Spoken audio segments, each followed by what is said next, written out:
Hello' বন্ধু, current আছামলৈ স্বাগতম। আজি আপোনালোকক মই দেখুৱাই আছোঁ এজোপা বেলগছ। এই চাওক, বেলগছ পৰম পবিত্ৰ। ইয়াক শিৱ পূজাত নহ'লেই নহয়, কিন্তু এই বেলগছৰ তেনেই সৰু এটা কথা আপোনালোকক আজি অৱগত কৰিবলৈ লৈছোঁ। আপুনি চাবচোন, প্ৰমাণ কৰি চাব। আপুনি যদি ক'ৰবালৈ যাওঁতে এই বেলগছৰ এটা পাত লৈ যায় বা এটা বেলগছৰ পাত শুঙা মাৰি দিয়ে, তেতিয়াহ'লে আপোনাৰ সেই দিনটো অতি সুন্দৰভাৱে অতিবাহিত হ'ব। মুখ্যতঃ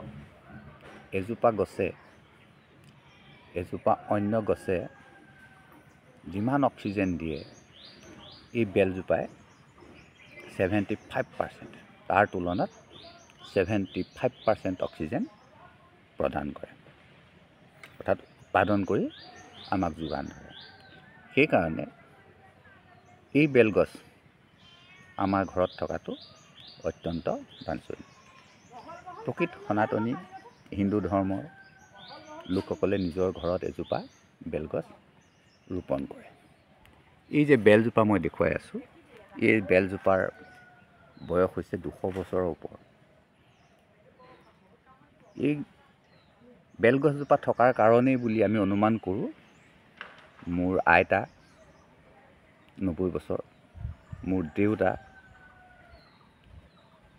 87 বছৰ, খুৰা 87 বছৰ পৰমায়ু লাভ কৰিছে।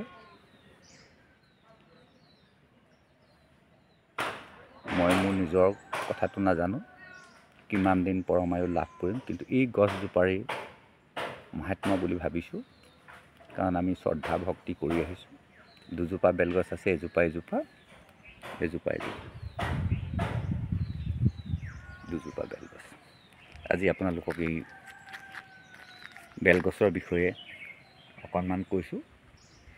যদি সম্ভৱ হয়, আপোনাৰ বাৰীত এটা বেলপুলি ৰোপণ কৰিব। কিন্তু আপুনি যে বেলপুলি এটা ৰোপণ কৰি জীয়াই তুলিব পাৰিব, সেইটো মই আশা কৰিব নোৱাৰোঁ। কাৰণ এটা বেলপুলি উঠাবলৈ হ'লে তাক শ্ৰদ্ধা ভক্তি অটুট থাকিবই লাগিব। 2 নম্বৰ কথা, আপুনি পবিত্ৰ জেগাত তাক ৰুব লাগিব, বেয়া গাত তাৰ ওচৰলৈ যাব নালাগিব। যিখিনি শ্ৰদ্ধা ভক্তি কৰিব লাগে আপুনি নিশ্চয় জানিবই। তাৰোপৰি বেলগছৰ গুৰিত কেতিয়াও গোবৰ দিব নালাগিব। গোবৰ দিলেই বেলগছ মৰি যাব।